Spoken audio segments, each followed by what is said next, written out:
내가 일본인이면 지금 가지고 있는 자산을 전부 달러나 금에 투자한다.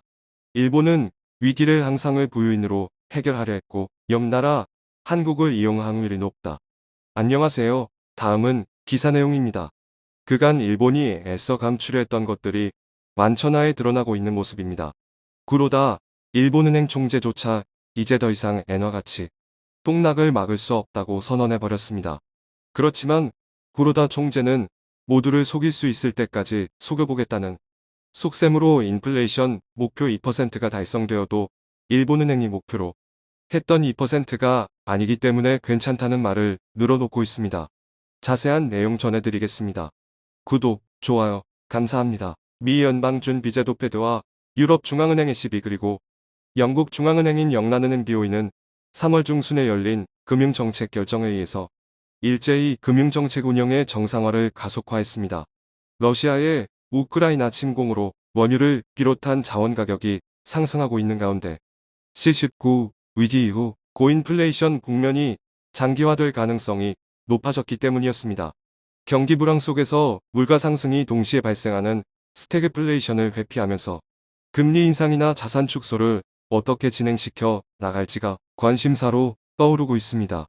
한편 세계 주요 중앙은행 중 일본은행만 초금융 완화를 유지할 것이라고 결정하면서 극명한 차이를 보이고 있습니다. 이러한 차이의 영향은 외환 시장에서 나타났습니다. 일본과 다른 나라들의 금리 차이가 커질 것이라는 전망 아래 엔화 가치는 폭락했습니다. 일본은행의 금융 완화 정책이 앞으로도 유지된다면 결과적으로 엔화 가치는 더욱 폭락하게 될 것이고 일본은 급격한 인플레이션 사태를 겪게 될 가능성이 있습니다. 일본은행의 금융 완화 정책 리스크는 미 중앙은행이 안고 있는 정상화 리스크보다 훨씬 크다고 할 수 있습니다.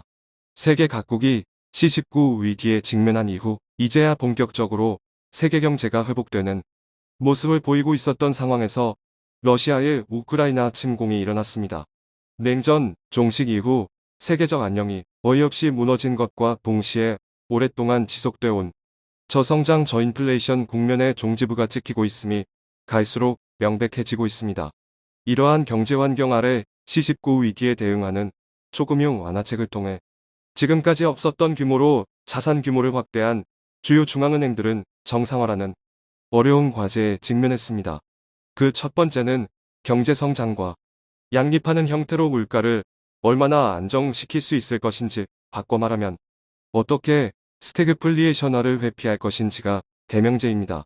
두 번째는 금융정책 정상화의 필수적인 자산 규모 축소, 즉 양적 긴축 QT, 퀀터테이티브 타이트닝을 어떻게 진행할 것인가입니다. 구체적으로는 언제부터, 어떤 페이스로, 어떤 방법으로 실시할 것인가입니다. 그리고 어느 정도의 기간을 들여 자산이 어느 정도 줄어들 때까지 진행할 것인가, 경기의 순환적인 변동이 불가피한 국면에서 양적 긴축 QT를 금융정책 운영상 어떻게 자리매김할 것인가 하는 문제를 떠안게 될 것입니다.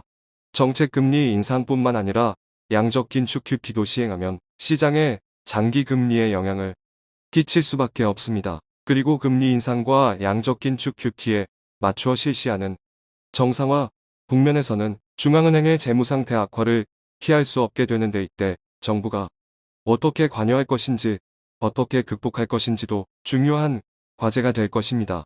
리먼 쇼크 이후 정상화 과정에선 미 중앙은행이 선두에 섰습니다. 하지만 이번 국면에서는 영국 중앙은행 BOE 가장 먼저 정상화를 추진하고 있습니다. 현재 영국도 미국만큼은 아니지만 고인플레이션 국면에 직면해 있습니다. 다만 영국과 미국의 큰 차이는 이 같은 고인플레이션이 명확해지기 전인 2021년 초부터 정상화 방안을 검토하고 2021년 8월에는 구체적인 정상화 방안을 결정했다는 점입니다. 그 배경에는 이코노미스트 출신인 베일리 영국 중앙은행 총재의 안목이 깔려 있었습니다. 그는 2020년 여름부터 다음 위기에 대비하기 위한 양적 긴축 QT 등의 정상화를 추진해 둘 필요가 있다는 점을 같은 해 8월 잭슨 홀 심포지엄 등을 통해 적극적으로 문제 제기를 했습니다. 이후 2021년 후반기부터 고인플레이션 기조가 뚜렷해지는 가운데 영국 중앙은행 BOE는 그해 말에 첫 금리 인상을 실시하고 2022년도에도 두 차례 추가 금리를 인상했습니다. 미국에서는 뒤늦은 3월에 양적 완화 정책의 규모를 점진적으로 축소해 나가는 테이퍼링을 완료하고 3월 16일에 첫 금리 인상을 결정하며 정상화에 나섰습니다. 하지만 양적 긴축 QT를 어떻게 진행할지는 최종적으로 정해지지 않았습니다. 양적 긴축 QT는 빨라야 5월 초로 예정돼 있는 회의에서 결정될 것으로 예측되고 있습니다. 미국이 주요국 중에서 인플레이션 기조가 가장 현저한데도 불구하고 이 정도로 뒷걸음질치게 된 가장 큰 원인은 물가 상승률이 평균 2%를 넘어도 일정 기간 용인하겠다는 평균 물가 목표제를 적용해버린 것에 있을 것입니다. 평균 물가 목표제 도입을 결정한 2020년 8월 시점에서 리먼 쇼크 이후와 같은 경기 침체 상태의 장기화를 두려워했기 때문이었습니다. 그 후 2021년 봄 무렵부터 인플레이션이 현저해지는 가운데 미 파월 의장은 2021년 가을 정도까지는 인플레이션이 일시적일 것이라는 자세를 바꾸지 않았습니다. 하지만 2021년 12월 말에 갑자기 태도를 바꿔 고인플레이션이 억제를 최우선 과제로 하겠다는 자세를 명확히 했습니다. 처음부터 계획이 틀어진 미 연방준비제도 패드는 향후 더 높은 수준의 금리 인상을 준비할 가능성이 있습니다. 미 연방준비제도 패드는 재무운영의 악영향을 억제하려면 금리 인상을 진행시켜 나가기 전에 자산 규모를 크게 축소시켜 두는 것이 필요할 것입니다. 미 연방준비제도 패드로서도 출발이 늦어졌다고 해서 양적 긴축 QT를 미룰 수 없기 때문에 리먼 이후의 국면보다는 상당히 빠른 속도로 양적 긴축 QT를 진행할 수밖에 없을 것입니다.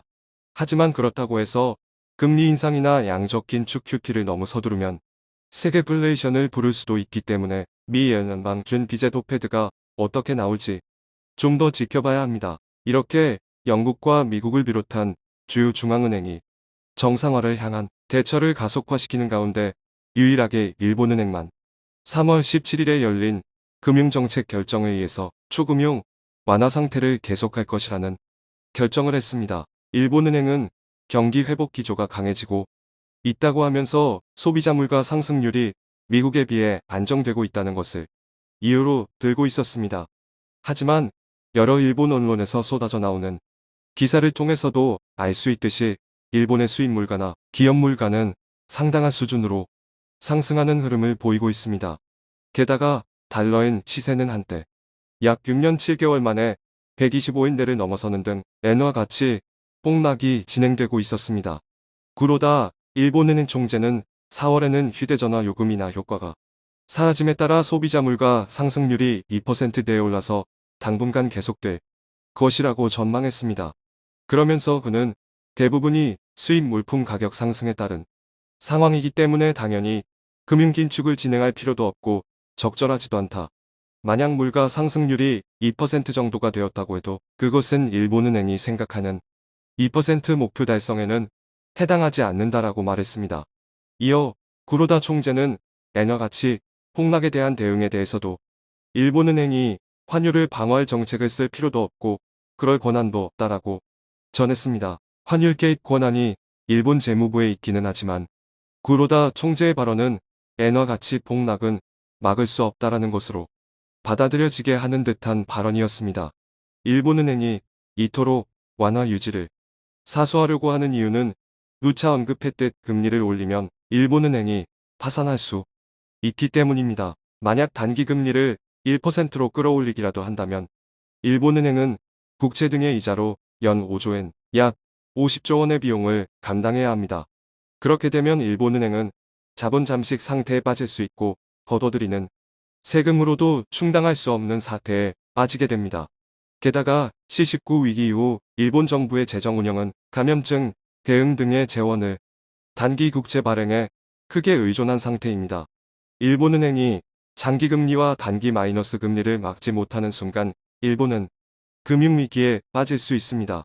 그리고 무엇보다 중요한 것은 일본은행이 재무 악화가 표면화되면서 문제시되는 시점부터는 더 이상 일본은행은 국채를 떠 안을 수 없게 된다라는 것입니다. 지금까지 일본은 아베 정권이 야심차게 추진했던 아베노믹스 아래 일본은행이 대부분의 국채를 인수하면서 초저금리로 재정 운영을 할 수 있었습니다. 하지만 완화 유지를 중단하게 되면 이러한 재정과 금융의 한계가 단번에 드러나게 될 것입니다. 그간 일본은 이러한 사실을 감추려고 했었지만 이제는 더 이상 감출 수 없는 상황까지 와버렸습니다. 일본은행의 취약한 재무 구조가 해소되지 않은 상황에서 방만한 재정이 계속된다면 앞으로 일어날 수 있는 일본발 금융위기의 파장은 더 커질 수 있습니다. 미국이나 유럽 각국이 재정 건전을 위해 증세를 포함해 본격적으로 움직이고 있지만 일본은 이를 위한 논의조차 착수하지 못하고 있는 상황입니다.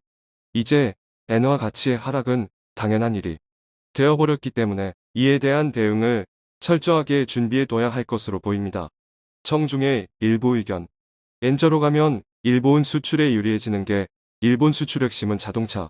자동차는 반도체 부족으로 생산량을 유지하기도 버거워서 엔저에 따른 호황은 제한덕임. 또 자동차 아니라도 엔저로 수출 활황이라도 과거같이 생산량을 늘리기도 쉽지 않다.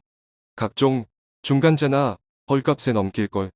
일본은 이미 가망이 없는 국가라는 것 눈치까지도 갈 것 없이 코치만 있는 나라라면 벌써 다 알고 있는 것이지 않나. 스페인이 독도지도 보여줄 때이니 중앙은행이 나서서 국채 매입하고 주식 매입해서 버텨온 나라.